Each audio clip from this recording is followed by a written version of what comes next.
Buenas tardes a todos, bienvenidos a su programa Rutas y Retos de Legalidad, donde les presentamos temas relacionados con la materia administrativa, disciplinas afines, justicia administrativa, etcétera.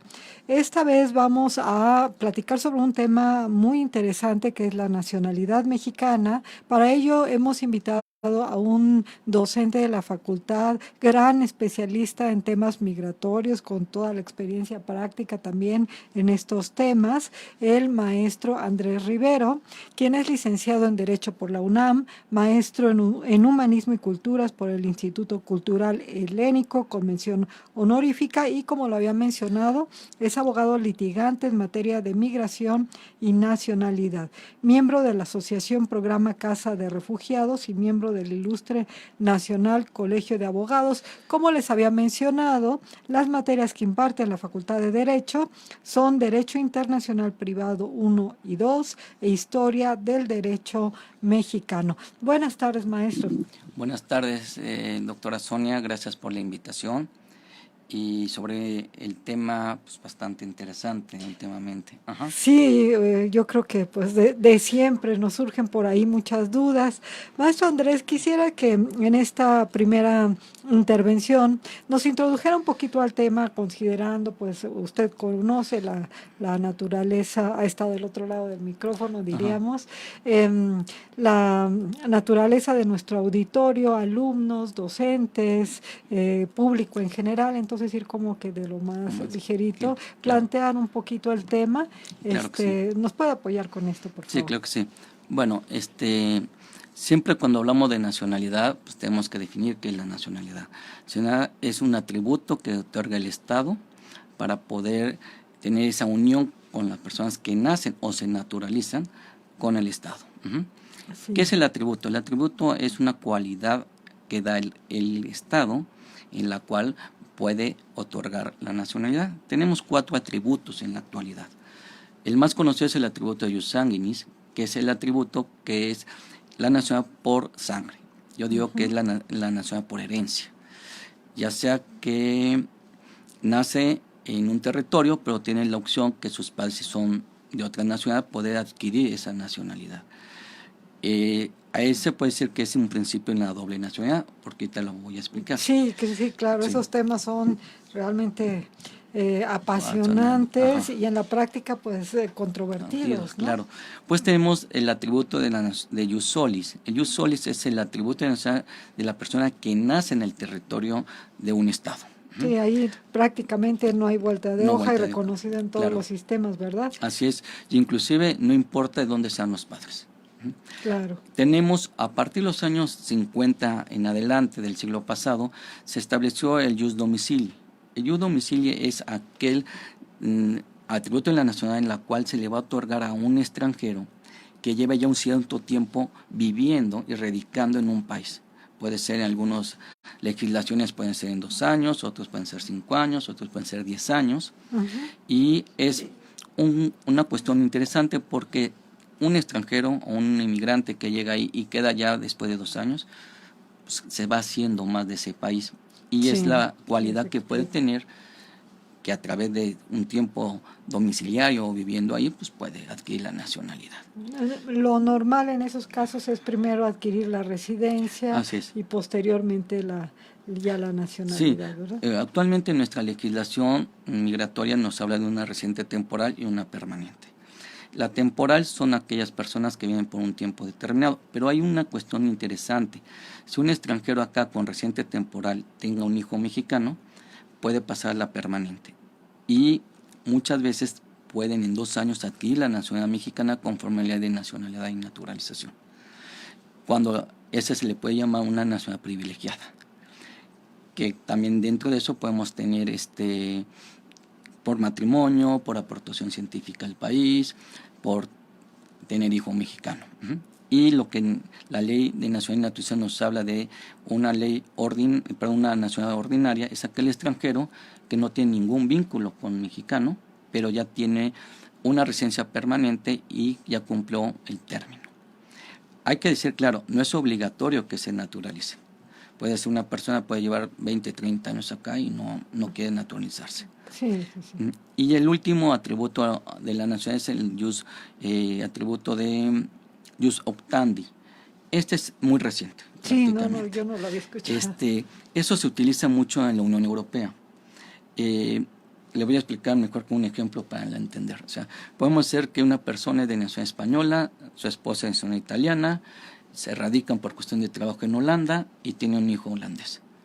Para la ley holandesa, el muchacho es holandés. Sí, claro. Pero, vínculo de suelo. Exactamente. Pero también puede ser español por jus sanguinis y puede ser italiana por jus sanguinis. Sí. Entonces la Unión Europea ha establecido que a partir de la mayoría de edad él puede optar por cualquiera de las tres nacionalidades. Muy bien. Prácticamente se utiliza mucho en la Unión Europea. Hay que también tener en consideración, la Unión Europea no reconoce dos nacionalidades. ¿Por qué? Porque tiene muchos privilegios. Entonces, por eso el muchacho a los 21 o 18 años, según sea la legislación correspondiente, puede optar ya sea por la nacionalidad de suelo o por alguna de jus sanguinis. Es imposible que en México la tengamos, o sea, prácticamente. Aquí sí obtenemos, como marca nuestra Constitución, el artículo 30 constitucional, el derecho por nacimiento, nacionalidad por nacimiento o por naturalización. Y en el apartado A, que es la nacionalidad por nacimiento, en México es muy interesante.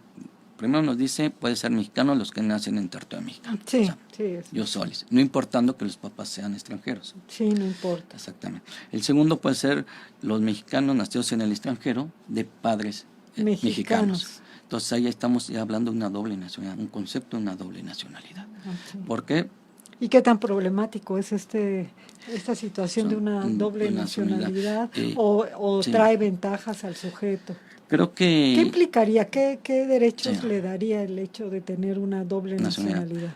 Aquí se llama un conflicto de nacionalidad, pero ¿cuál es la ventaja? Bueno, la ventaja es prácticamente para una persona que tiene una doble nacionalidad es que en un futuro él pueda ir al país de sus antecesores, poder trabajar sin necesidad de tener un permiso laboral, puede adquirir, si va a estudiar, tiene los derechos de un estudiante de ese país. También puede pedir en unos casos la protección de ese estado. Entonces esas son las ventajas. Las desventajas también se puede dar el conflicto. Cuando le convenga, uso el pasaporte de este país, o cuando me conviene, uso el pasaporte de mi país de origen. O sea que una persona que tiene doble nacionalidad es normal que tenga dos pasaportes. Dos pasaportes, claro. Sí. Inclusive si vamos a suponer que es un mexicano, que sus padres son españoles, puede tener doble pasaporte, sí. Pero hay que ser muy claro, en México tiene que fungir siempre como mexicano. No puedo, cuando me conviene, voy a pedir la protección del gobierno español. No, porque yo nací en México y tengo que ser mexicano para todos los actos referentes jurídicamente. Y es necesario, maestro Andrés Rivero, es necesario que en ambos sistemas se reconozca la posibilidad de la doble nacionalidad. Sí. Porque hay países, todavía existen países que no reconocen la doble nacionalidad. Sí, por ejemplo, países que no aceptan una doble nacionalidad son los países de origen árabe. Por ejemplo, el caso concreto de Kuwait o Qatar, que si un extranjero nace en territorio catarí, consideran el jus sanguinis. Entonces el niño es de origen español, francés o mexicano, lo que sea, pero nunca puede adquirir la nacionalidad de catarí. ¿Por qué? Porque ellos no manejan una doble nacionalidad. Perfecto. Hay que decir que casi todos los países europeos aceptan una doble nacionalidad. ¿Cuál es la diferencia de gozar de la nacionalidad y ser simplemente residente? Porque muchos de los mexicanos migrantes, pues primeramente se van de ilegales, después poco a poco algunos han tenido la suerte de adquirir una residencia y a posteriori pues una nacionalidad, porque hasta donde ahorita me llamó mucho la atención que hablaba, dice como por ejemplo 2 años o algo, pero yo recuerdo de los casos que he escuchado de adquirir nacionalidad son periodos muy largos, claro. ¿no? De 7 años, de 5 años, así como mínimo, por decir algo. Por ejemplo, su pregunta, si hay una gran diferencia ser residente y a ser naturalizado o nacional de ese estado. El residente pues prácticamente no puede obtener derechos como de ser votado, votar, inclusive en nuestra legislación mexicana, cuando uno adquiere un bien raíz, tiene que pedir un permiso previo a la Secretaría de Relaciones Exteriores para poder adquirir yo el bien raíz. Si yo fuera nacional de mexicano, no tengo ningún inconveniente, yo puedo comprar en cualquier territorio. Hay que recordar que en nuestra ley mexicana sí existen ciertas restricciones para extranjeros de adquirir propiedades en frontera y en playa, aunque sea residente permanente. O sea, está totalmente la prohibición. Sí. Entonces, cuando... Que lo hacen por otras vías, ¿verdad? Claro, también, un fideicomiso es lo más común. O prestanombres. Sí, que también es muy común, pero legalmente hay que hacerlo a través de un fideicomiso. Cuando uno obtiene un trámite de naturalización, pues bueno, ya es nacional. Hay que ser claro, no podemos decir que es mexicano, ¿no? En caso de México, mexicano de primera o mexicano de segunda. Si soy naturalizado, sigo siendo mexicano.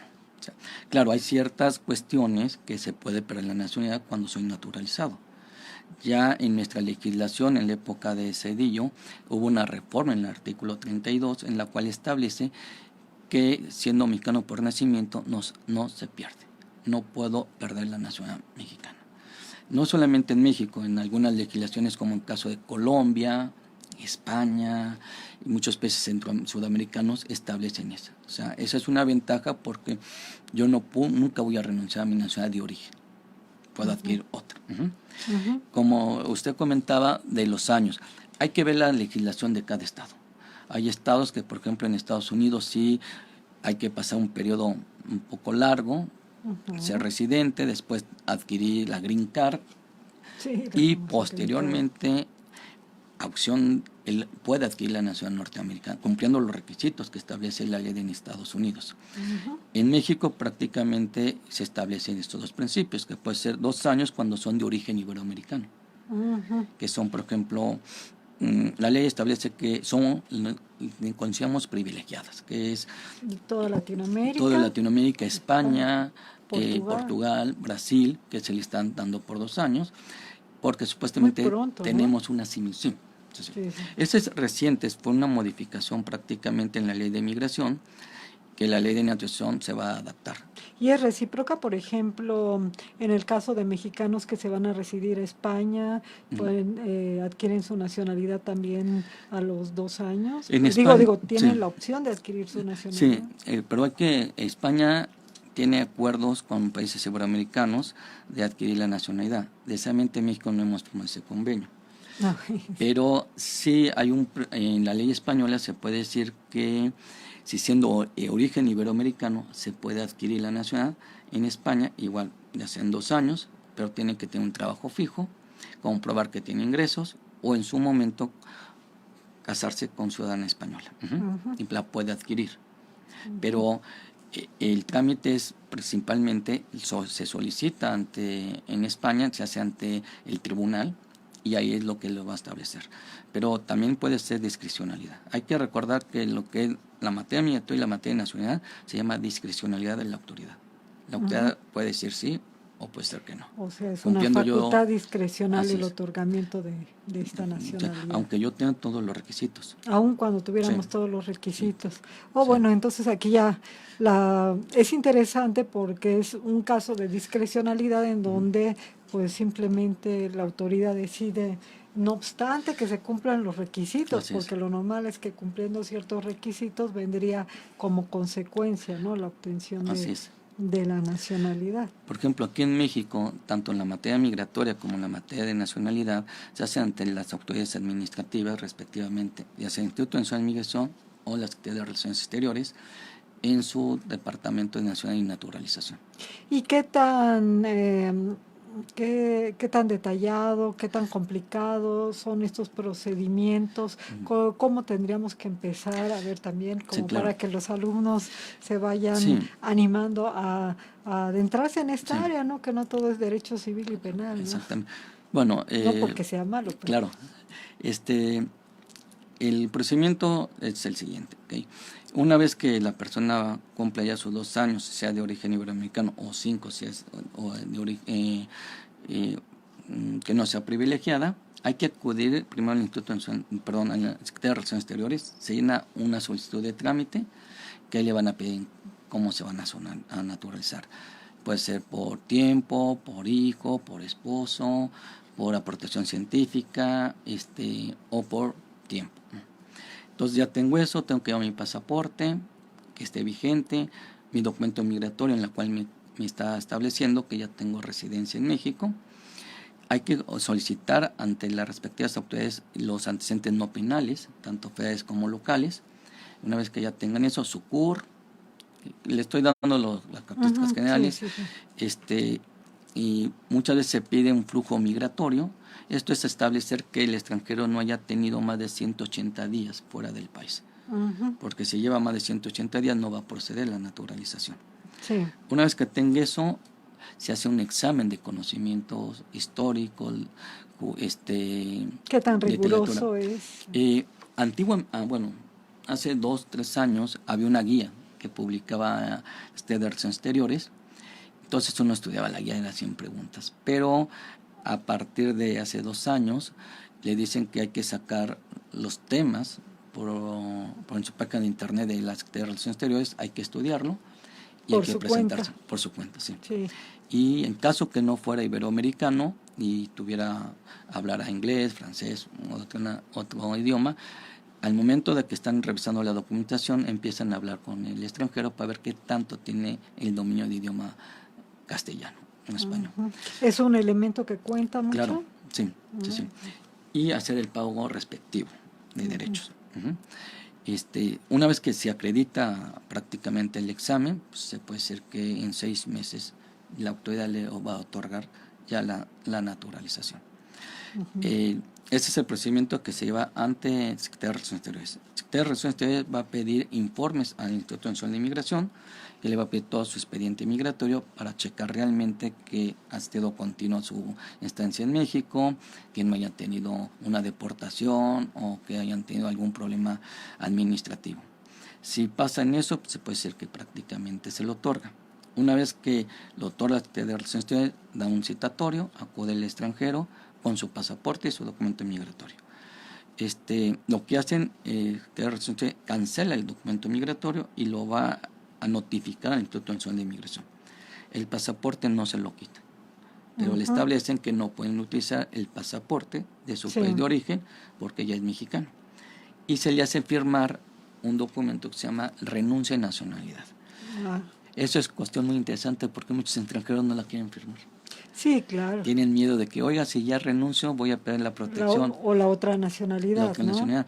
Hay que explicarle muchas veces que una vez que se naturalicen mexicanos, van a fungir para México como mexicano en todos los actos jurídicos, civiles, todo. Sin embargo, si tuvieran la oportunidad por los atributos que nos acaba de señalar de tener otra nacionalidad, no pasaría nada. No pudieran tener esa nacionalidad.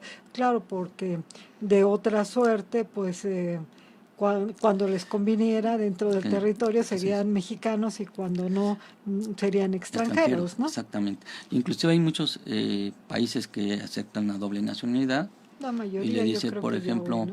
Si tú te naturalizaste mexicano, bueno, es por tus intereses o tu conveniencia por ser mexicano, pero no estás renunciando la nacionalidad ante la misma autoridad de su país de origen.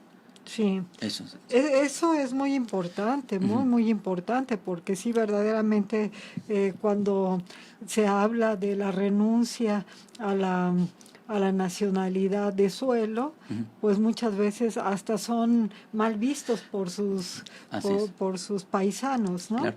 Por ejemplo, en México sí existía antes de la reforma con el presidente de Zedillo, sí había renuncia de nacionalidad mexicana. Eso lo estableció hace muchos años la Ley de Nación y Naturalización de 1934, que ahí se establecía que los hijos de extranjeros nacidos en México, al cumplir los 18 años, tenían que hacer la renuncia a la nacionalidad de su padre o de su madre o la nacionalidad extranjera. Pero prácticamente para mí había una violación completamente constitucional. En el artículo 30 decía que soy mexicano y por qué tenía que ir a la renuncia. Eso se va a modificar con el gobierno de Zedillo, que fue por cuestiones electorales. Hay que ser muy franco, porque ¿Por qué? querían que muchos de los hijos de los mexicanos en Estados Unidos pudieran votar. Uno. Y dos, que candidatos que podían ser de origen de padres españoles o extranjeros podían ser candidatos. Es por eso que el presidente Fox pudo llegar a ser presidente de la República, porque sus padres son de origen españoles. Por eso se establece. Y uno de los requisitos antiguamente de la renuncia de nacionalidad mexicana por nacimiento era, uno, portar otro pasaporte. Dos, tener títulos nobiliarios. La tercera es por participar en las Fuerzas Armadas de otro país. Pero eso ya no aplica. Ya no aplica. Nada más se le aplica a los extranjeros naturalizados mexicanos, que si ellos en un motivo dado que resida 5 años fuera del país, se le puede quitar, o tener un título nobiliario, pertenecer a las Fuerzas Armadas de otro estado, o usar el pasaporte extranjero en un acto jurídico ya naturalizado mexicano. Eso es totalmente pérdida de nacionalidad. En el caso del título nobiliario, pues yo me preguntaría un poquito cuál sería la razón de fondo, porque pues en estas revistas rosas del corazón, pues luego aparecen latinos o latinas, mexicanas inclusive, que de pronto pues se relacionan, se vinculan, se casan con alguien que tiene algún título nobiliario y por extensión pues son duques, duquesas o cualquier otro título, ¿no? A mi parecer prácticamente lo establecen es porque pueden ser pertenecer o subordinarse a un estado extranjero, que es la raíz. Porque en realidad, pues bueno, si uno tiene un título nobiliario, pues puede ser por herencia, puede ser por haber casado con un noble y adquirirle a la esposa o los hijos. A mi parecer es prácticamente, se puede malinterpretar que ha sido subordinado al Estado que le otorga el título. Porque en realidad, pues... Y se entiende que se deberían a ese Estado, ¿no? Estado, claro. Y ya cambiaría mucho la perspectiva. Así es. Y bueno, por ejemplo, ahorita que tenemos tantos problemas migratorios de Centro y Sudamérica, migrando hacia acá y transitando hacia los Estados Unidos, algunos de ellos, ¿cuáles son los principales problemas que encontramos en estos temas respecto de la nacionalidad? Primero, que estas personas al llegar a estado irregular al país... Exactamente, porque pues se entiende que no trae documentación, ¿no? Tendrán que hacer un procedimiento primero de regularización ante el Instituto Nacional de Inmigración para que ellos le puedan otorgar su residencia temporal y pasando el tiempo pueden ser residencia permanente. Pero hay una cosa muy interesante en la legislación migratoria, en la que establece si estas personas centroamericanas o cualquier extranjero que venga y esté en regular tiene un hijo mexicano, prácticamente el Estado mexicano no los puede expulsar. Va a tener que regularizarlo, porque si lo expulsan, primero es una violación de derechos humanos. Sí, claro. Bueno, eso Dos, sí nos la queda autoridad claro. mexicana dice que teniendo hijo mexicano, pues son mexicanos los niños por nacimiento, y nuestra ley es tan muy flexible que dice, bueno, con eso se puede regularizar el papá o la mamá, o ambos, en caso concreto. Cosa que no sucede en los Estados Unidos de América. En Estados Unidos inclusive el niño es norteamericano y los papás los expulsan, ¿no? Sí, en eso estaba pensando exactamente. Dije, bueno, ahorita cuántas divisiones de familia se han estado presentando por esa razón, ¿no? Y en cambio nuestra ley no, nuestra ley inclusive somos muy generosos porque teniendo el hijo mexicano se van directamente a permanente. Se quita los años correspondientes de temporal y a los 2 años pueden optar por la nacionalidad por hijo mexicano. Sí, en realidad. Sí. Eso es con la reciente ley que se publicó prácticamente en la época de Calderón. ¿Y qué tan buscada es vamos a decir, entre los extranjeros la nacionalidad mexicana, ¿no? Porque a veces, la verdad, como bien nos acaba de decir, las nacionalidades para aquellos que nacen en otros países, pues muchas veces es más que nada por conveniencia. Así es. Entonces, ¿qué tan buscada es a nivel internacional la nacionalidad mexicana? Principalmente en la nación mexicana la buscan muchos ciudadanos de los países centroamericanos y algunos países sudamericanos. Porque en México tenemos a través de muchos países un privilegio. Por ejemplo, con todo un pasaporte mexicano, sobre todo en la Unión Europea, nos invitamos a tener visas. Y podemos ir de vacaciones hasta 90 días en Europa y no nos va a requerir la visa. Con Canadá cambio, también, con Canadá.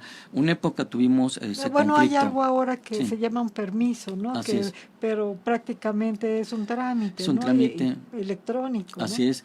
Y los canadienses, una época sí nos pusieron la visa porque hubo Sí, un me fuerte acuerdo, problema. hace Y cuando pocos viene años. cuando viene el presidente que actualmente en Canadá, nos quitó ese requisito. Entonces es muy flexible irse uno a Canadá. También hay que acordar que México y Canadá tenemos muchos acuerdos laborales y que también mucho extranjero puede naturalizarse para poder cubrir los requisitos para poderse ir a Canadá con los acuerdos laborales que tiene México con el Canadá. Porque en los acuerdos dicen que son mexicanos. Nunca establecen si soy por nacimiento o soy por naturalización. Son mexicanos. Simplemente, Simplemente. Claro. Y muchos lo utilizan también por eso. También para evitarse conseguir trabajo y que muchas empresas, a ver, extranjero, traen el permiso laboral. Entonces también le establece eso. Entonces muchos sí optan por esa opción. También hay que ser francos, hay también ciudadanos de otros países, por ejemplo yo tuve la experiencia de trabajar muchos años con españoles y pueden tener un español aquí 60, 70 años, tener hijos, nietos y todo, y no quieren la nacionalidad mexicana. No les interesa. Son muy arraigados a su nacionalidad. Y después si nos vamos son más regionalistas, ¿no? Si soy vasco, soy catalán, y después soy español, ¿no? Sí. Pero son muy arraigados y yo les pensé que he tenido muy pocos o casi nulos españoles que se han naturalizado. Y por ejemplo, respecto de algún país Sí. o de cierta nacionalidad, hay un poco más de restricciones de parte de la autoridad mexicana, pensando en dos cosas, en que, como bien nos acaba de decir maestro Andrés Rivero, pues es un procedimiento en donde la autoridad decide discrecionalmente y de pronto, por ejemplo, pues resultaba el caso de los cubanos, ¿no? Que buscaban, como sea, era prácticamente un negocio, ¿no? El obtener la nacionalidad mexicana para ellos por la cercanía territorial, ¿no? Sí, inclusive muchos cubanos llegaban a casarse con mexicana para salir de Cuba y usaban el país como paso, me voy a Estados Unidos, claro. Y automáticamente en la anterior administración, no actualmente con Trump, pero en la anterior, le dan ciertos privilegios a los cubanos. Sí. Sí hubo mucho matrimonio, se puede decir, ficticio o arreglados, que llegaba mucho cubano. Ahorita actualmente no lo están haciendo porque si se naturaliza el mexicano, le van a hacer los mismos requisitos que un mexicano para obtener la visa en Estados Unidos. También se dio mucho caso con las mujeres de países del este de Europa, principalmente rusas, que también venían así, que eran una forma de salir de la extinta Unión Soviética, que estaba económicamente mal y no conseguían empleos, entonces se venían con matrimonios. Mucho más lejos. Sí, y se dio mucho en la caída en los años 90. Y ahorita ya sí llegan rusas con matrimonios, pero ya no es como antiguamente que se casaban muy continuamente con las mujeres del este de Europa. Es para obtenerla. Ellas no iban prácticamente a buscar irse a Estados Unidos. Ellos lo que querían es establecerse en México y también por cuestiones laborales buscaban la nacionalidad. Sí. Por ejemplo, hay también casos en países que sí, en caso por ejemplo de Japón, sí hay una gran diferencia los que nacen en Japón y los que nacen hijos de japoneses en el extranjero. No tienen los mismos derechos. ¿Por qué? Porque la ley japonesa establece que ciertos derechos políticos son exclusivamente los que son nacidos en Japón. Territorio japonés. pueden decirle, sí, tú a los 18 años, un hijo de japonés que nace fuera, a los 18 años tienes que pedir la renuncia del país donde naciste o aceptan la nacionalidad japonesa. Y, por ejemplo, en ese mismo tenor, los hijos de extranjeros nacidos en suelo japonés, sí tendrían los derechos de cualquier japonés, de hijos japoneses. Digo, porque es Sí, como, sí, claro. a eso me lleva un poco el Sí, comentario. lo que pasa es que sí son japoneses por nacimiento, pero no pueden ocupar ciertos cargos. Por ejemplo, no pueden ser primer ministro, no pueden ser de la Suprema Corte, no pueden ser diputados, no pueden ser en varios cargos, no pueden ser. Pero sí pueden Esto, ser deportistas, cosa curiosa, ¿no? y esto deriva de que de una tradición Sí, es una muy, tradición muy arraigada en el Japón. Hay qué que acordar interesante. que Japón es un país económicamente muy fuerte, pero tiene muchos rasgos históricos muy añejos en el Muy Japón, tradicionalistas. Bueno, pues tradicionalistas. basta de Y recordar toda la conflictiva de la heredera, ¿no? así De es. que se casa con... Exactamente, sí, porque establecen que es el hijo del sol y no puede haber una mujer en Japón porque sería la hija del sol, ¿no? Entonces sí es ese... Sí, y luego Y se casa con un plebeyo. Bueno, desde exactamente. su punto de vista, ¿no? Es como los Y, califica. y prácticamente, pues bueno, yo creo que va a tener que cambiar un poco la legislación japonesa Desde porque luego. no hay heredero, ¿verdad? No están Sí, preocupados. sí, debe Sí, de ser. Debe de ser, pero también pues ese tema está evolucionando mucho, ¿no? así En es, todo el mundo. exactamente. Esto de las realezas, ¿no? Por ejemplo, también hay cosas muy interesantes. Hay países, por ejemplo, el caso concreto de Canadá, que ellos establecen que aceptan múltiple nacionalidad. Más Canadá, de dos. sí, si yo Ah, nací en Canadá y por cuestiones que me voy a otro país y adquiero la nacionalidad mexicana, no se pierde la nacionalidad canadiense. ajá. Ellos son en ese caso muy flexibles. También hay que ser muy honestos. Canadá es un país muy frío. Entonces sí llegan muchos gentes que se hacen canadienses, pero después vuelven o salen de otros países por el clima, ¿no? Por el clima. Y tenemos muchos canadienses, principalmente en Estados Unidos. En México tuvimos una época mucho estudiante canadiense, que Ujú, muchos de ellos, yo tuve la experiencia de llevarles, ya no volvían a Canadá. ujú. Entonces hoy Canadá es un país económicamente fuerte. Sí, pues hace mucho frío, yo aquí tengo mejores expectativas de trabajar, pues, la ventaja de hablar uno o dos idiomas, eso le facilitan a los Claro, y además se canadienses, convierten en vehículo, ¿no? y antemano sabiendo que no pueden perder su nacionalidad. Ujú. ¿Sí? Y y en el caso de Canadá y Ujú. en algunos otros países pudiéramos hablar de hasta tres, alguien puede tener tres nacionalidades, En, tres pasaportes por, en teoría se puede, ajá, digo, pero no también es, en la práctica, pero casi todas las disposiciones a nivel internacional, los tratados internacionales y la Declaración de los Derechos del Hombre de 1948 establece que es una nacionalidad.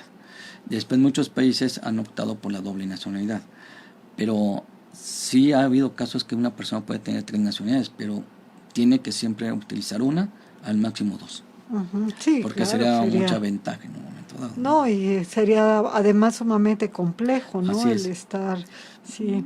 ¿Qué otro aspecto interesante Ajá. tenemos en este tema de la nacionalidad, maestro? Por ejemplo, en el caso concreto en México no siempre hemos tenido doble nacionalidad.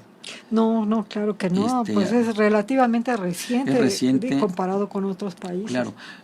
Si nosotros nos remontamos un poco a nuestra historia, pues bueno, la Constitución de Cádiz, que es una constitución para mí muy interesante, pero muy poca analizada en el caso mexicano, se establecía, cosa curiosa, decía que se consideraban españoles los que nacían en España y los que estaban en otro hemisferio. Estamos hablando de las colonias españolas o los virreinatos españoles.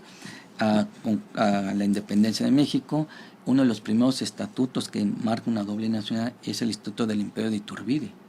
Hay que acordar que, pues bueno, apenas nacía el Imperio Mexicano, apenas se hacían mexicanos, y ellos establecieron una cuestión muy interesante que podían tener la nacionalidad española, también la nacionalidad mexicana, siempre y cuando cumplían ciertos requisitos.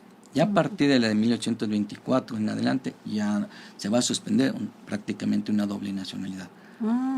Y esto lo vamos a tener en la del 24, la del 57. La 1117, la Constitución del 7 también nos va a hablar en el artículo 30, ya esa tener la doble nacionalidad o no, pero en la práctica no se utilizaba. Era mal visto que tuvieran una doble nacionalidad. Por ejemplo, en la ley de Vallarta de 1898 era interesantísimo. Por ejemplo, la mujer mexicana que contraía matrimonio con un extranjero perdía la nacionalidad. Pasaba a ser española, alemana, japonesa, porque así lo establecía la ley. Y no solamente en México, eso fue una cuestión mundial. Pues cuando vieron todos los censos, dicen, bueno, tantos extranjeros. Sí, porque las mujeres mexicanas perdían la nacionalidad y pasaban a ser extranjeras. Y perdían, así literalmente perdían la y consecuentemente sus hijos eran extranjeros. ¿Y qué sucedía si en un momento dado se llegaba a disolver el vínculo? Digo, si se divorciaban. Sí había un mecanismo de que la mexicana podía demostrar que había sido mexicana por nacimiento y se le podía dar otra... Reintegrar su nacionalidad, ¿no? Bueno, hasta en estos temas se inclusive fue la discriminación. ¿No? Y la ley de nacionalidad de 1934, que estuvo vigente mucho tiempo, hasta que en época de 1970 se va a modificar la ley de nacionalidad y dice no hay renuncia, y bueno, no pierden la nacionalidad por esa situación, hasta la de Cedillo, que se va a modificar diciendo que la ley mexicana es irrenunciable. Esa es la cuestión histórica. Se basó en muchos países se hicieron esa forma, pero ya poco a poco se va a ir cambiando, ¿no? Actualmente sí hay mucha gente que tiene doble pasaporte, como usted decía, puede haber tres pasaportes, pero realmente y jurídicamente es muy complicado. O sea, a veces tenían dos complicados, tres. No, sí, ya lo creo, porque en un momento dado, pues tanto un país como el otro puede reclamar algún tipo de obligación y mientras solventamos de que estamos residiendo en uno o en otro, se vuelve difícil. El marco legal de la nacionalidad es solamente la ley de nacionalidad, maestro. Primero tenemos la ley de la Constitución, obviamente, en su artículo 30 constitucional. Y en la ley de nacionalidad y su reglamento. Y este es un tema que atañe únicamente al país, es algo, digamos, que deriva de la soberanía, o también hay acuerdos y tratados internacionales en esta materia. Sí, principalmente se puede decir que es exclusivamente el Estado, pero existe acuerdo de doble nacionalidad, puede ser con otros estados. Y también en los tratados internacionales se puede establecer, sobre todo los tratados internacionales en materia de derechos humanos, que puede establecerse una doble nacionalidad. Y como va actualmente evolucionando la sociedad y con tanta migración, muchos países también ya están en un momento rejego de querer dar una doble nacionalidad. Sí. Sobre todo los países europeos que tienen una gran cantidad de origen musulmán o árabe, en la cual realmente no se integran completamente o los africanos europeos, en la parte sur, ¿no? Así es, y por lo consiguiente tienen doble pasaporte. Cuando conviene soy europeo, cuando no soy africano, ¿no? Eso yo a mis alumnos siempre les comento, que el deporte lo podemos ver muy claramente, ¿no? Sobre todo la gente que le gusta el fútbol.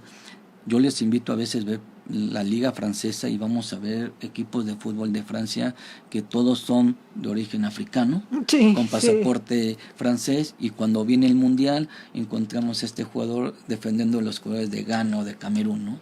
Sí, entonces, ahí yo creo que es por conveniencia, muchas veces de los clubes deportivos, pero también es ahí el abuso que yo puedo decirle de la utilización de la doble pasaporte o tener doble nacionalidad.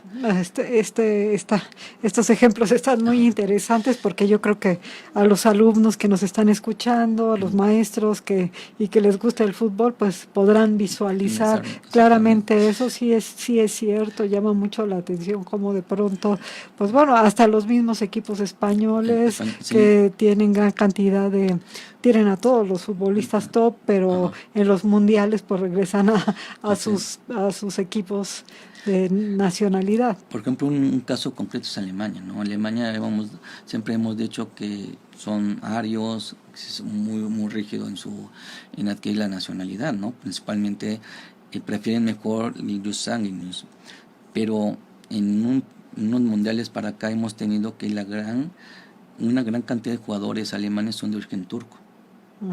Y inclusive hasta donde ya tengo jugadores de color negros dentro de la selección alemana. Y cosa curiosa, en un mundial un hermano era alemán y el otro era de Ghana, de padres alemán y de madre ganesa. A uno le convino jugar por Ghana, al otro le convino jugar por Alemania. Y son hermanos, los Boateng. Bueno, ¿y estaban en el mismo partido? Sí, se enfrentaron, pero bueno. Cosa curiosa que uno pues defendió la alemana y el otro defendió la ganesa, ¿no? Y un ejemplo que también me gustaría comentarle es el caso de que se puede ver la doble nacionalidad. Si ustedes se acuerdan de unos jóvenes en Veracruz que violaron a una muchacha mexicana, que ellos eran tenían doble pasaporte y se van a España. Entonces ellos quieren que no lo extraditen porque ellos manifestaban que tenían nacionalidad española. Ahí el gobierno español actuó, para mí, el delito fue en México y lo hiciste como mexicano. Entonces te tengo que deportar a México.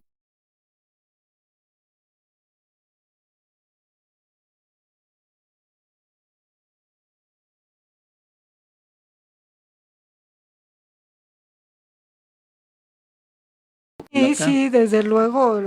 Acá ahí más bien el atractivo está más en la residencia porque es el vínculo tributario más fuerte, que el de la nacionalidad realmente es el que va como a último lugar. En primer lugar va la residencia, por eso he preguntado también varias cosas de la residencia, y luego va el de ubicación de la fuente de riqueza, y en último lugar ya, siendo que históricamente pues fue al revés, ¿no? La nacionalidad es esto.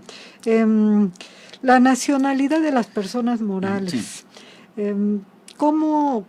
¿Cuándo se determina cómo se determina la nacionalidad de una persona moral?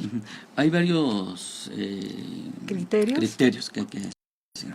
Uno establece que la nacionalidad de la persona moral es donde se constituye la empresa, donde tengo el acta constitutiva. Vamos, donde estuvo el notario. Así es. Eso es la que utiliza el gobierno mexicano. Sí. Hay otros criterios que dicen que no importa dónde yo constituya mi empresa, sino voy a utilizar la nacionalidad de los socios. Si los socios son, por ejemplo, franceses, si usamos esa teoría, pues la empresa es francesa. Se considera francesa. En otro criterio también dicen donde donde perciba yo los ingresos, puede ser la nacionalidad en ese estado. Y prácticamente los países fiscales se puede mencionar, sin importar en dónde constituí o en dónde son los socios.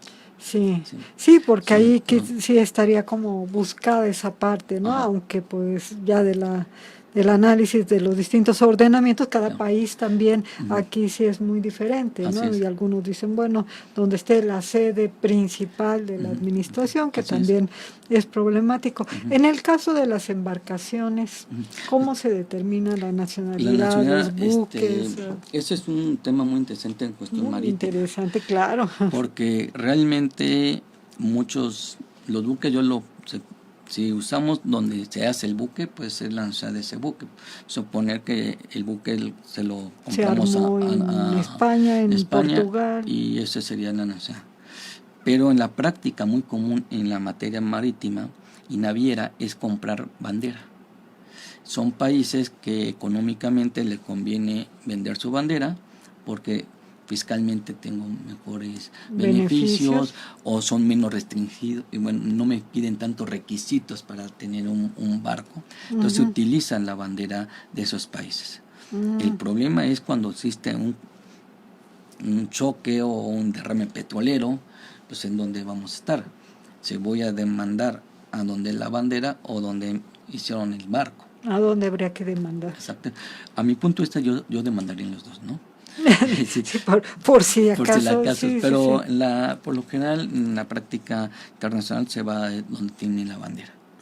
Y también cosa curiosa en materia marítima, que muchos de los buques, los tripulantes son de otra nacionalidad, prácticamente son filipinos, son de Bangladesh, son de la India, porque les pagan menos prácticamente. Uh-huh. Entonces en la materia del tema es interesantísimo todo eso. Sí, pero en sí. realidad se maneja mucho donde tengo la bandera. La bandera. Sí. Y en un momento dado, ¿una misma empresa sin vender el buque puede cambiar de bandera? Sí, tendría que comprar otra bandera y notificar.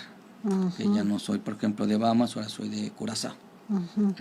Ya no sí. Sabía que había esa compra de bandera. Uh-huh. Propiamente sí sabía que las embarcaciones se distinguen por su bandera respecto sí. de su nacionalidad, y sí me parece un tema súper interesante. Sí, inclusive ¿no? Es importante porque muchas grandes navieras es lo que hacen, es para evitar muchas veces también por cuestiones fiscales, que me dan mejor habrá seguramente facilidad muchos de tener otra bandera. Chinos, sí. hindúes, sí. probablemente panameños, ¿no? Que serían así como muy porque son muchos de los países, sobre todo en las islas, venden eso para tener ciertos ingresos. Uh-huh. Qué interesante. ¿Algún otro aspecto que por ahí se nos esté quedando en la agenda? No, sería prácticamente muy general. Sí, claro. Invitar también, me gustaría que les platicara un poquito a los alumnos en estos minutitos que nos quedan. ¿Cuál ha sido su experiencia en la práctica, en el litigio, uh-huh. en esta materia?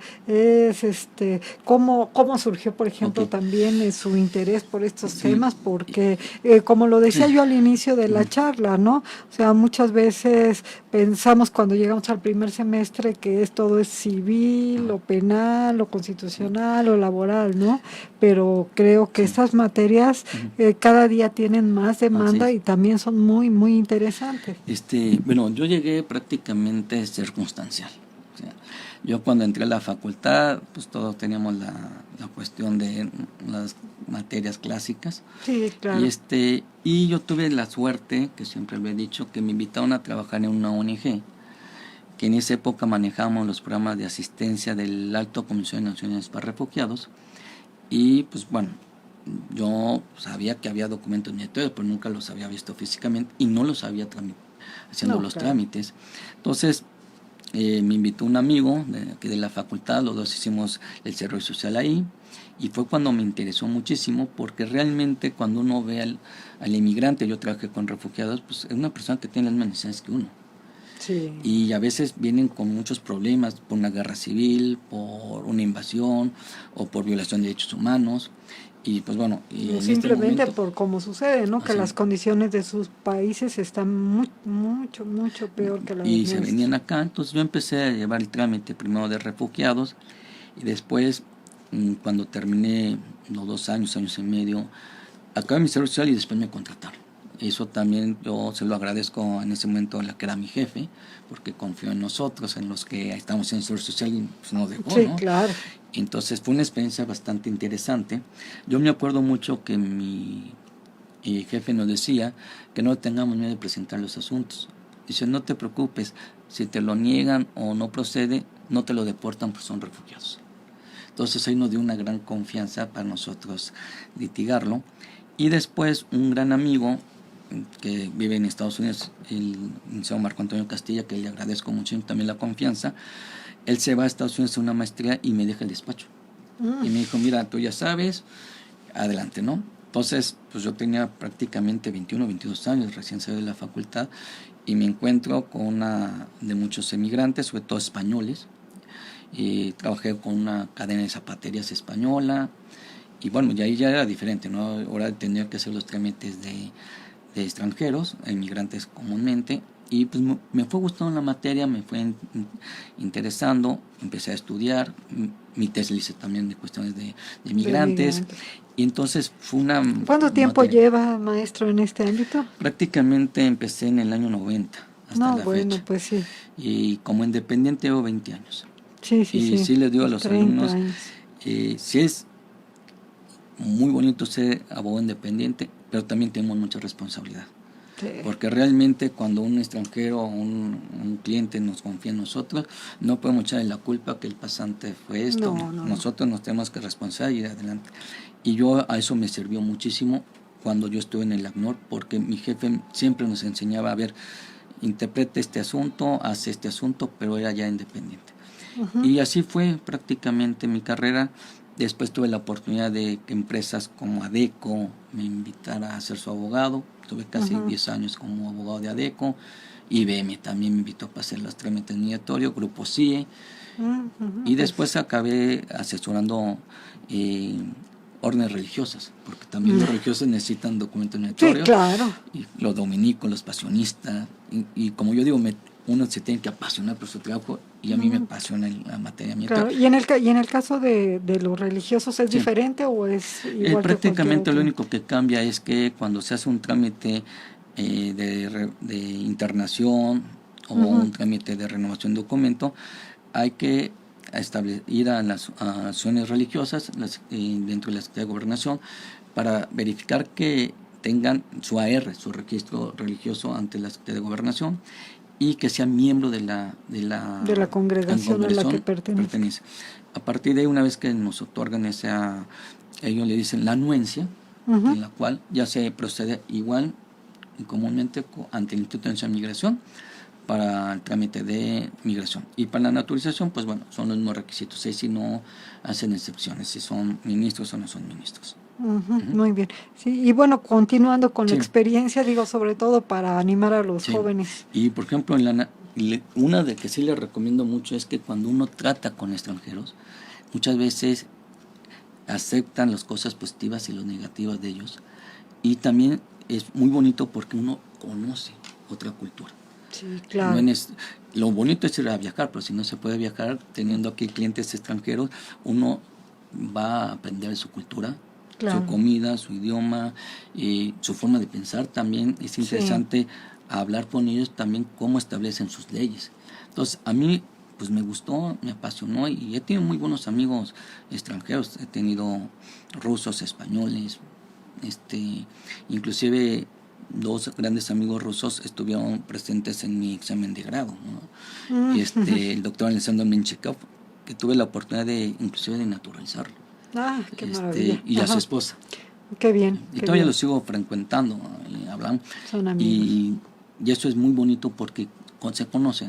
Claro. Y entre más conoce gente, uno aprecia lo que tiene en su país. Sí, y aceptan los Claro, es cultura al fin de cuentas. Y sí les digo a los alumnos, anímense a tratar con extranjeros, conózcanlo, y si pueden ayudarlos, ayúdenlo, y si no, pues bueno, denles asesorías. Sí, o cuando menos. En cualquier materia, porque lo necesitan en cualquier materia. Sí, muy interesante toda la charla, maestro Andrés Rivero. Sé que tienes tus clases, tienes el despacho, otras cosas. De verdad te agradecemos enormemente que te hayas dado este espacio para venir a platicar aquí con los alumnos de estos temas tan interesantes, tan actuales además. Y pues bueno. Al contrario, gracias, doctora Sonia, por invitarme. Y ojalá que los alumnos se le interesan. Estoy a su disposición en la facultad. O sea, si alguien necesita una asesoría o quiere platicar más, pues adelante. O quieren hacer su tesis también. Hay muchos temas. Inclusive hay pocos temas sobre la materia migratoria. Sí, con la nueva ley no se ha hecho, yo que tengo conocimiento, no se han hecho muchas tesis de la nueva ley de inmigración, que inclusive sería muy interesante ver la cuestión positiva de la anterior ley y la cuestión negativa de la nueva ley y viceversa. Hacer una comparación. Pues muy interesante.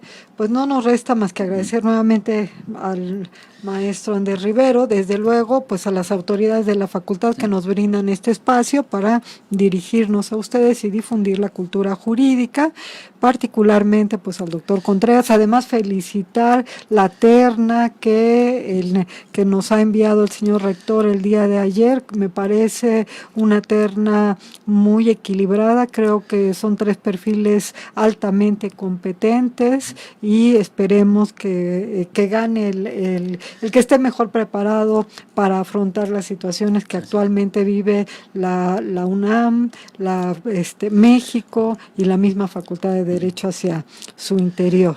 Bien, pues no nos resta más que despedirnos y nos escuchamos el próximo viernes aquí a la 1 de la tarde. Que tengan un excelente fin de semana. Es fin de semana largo, por favor, cuídense.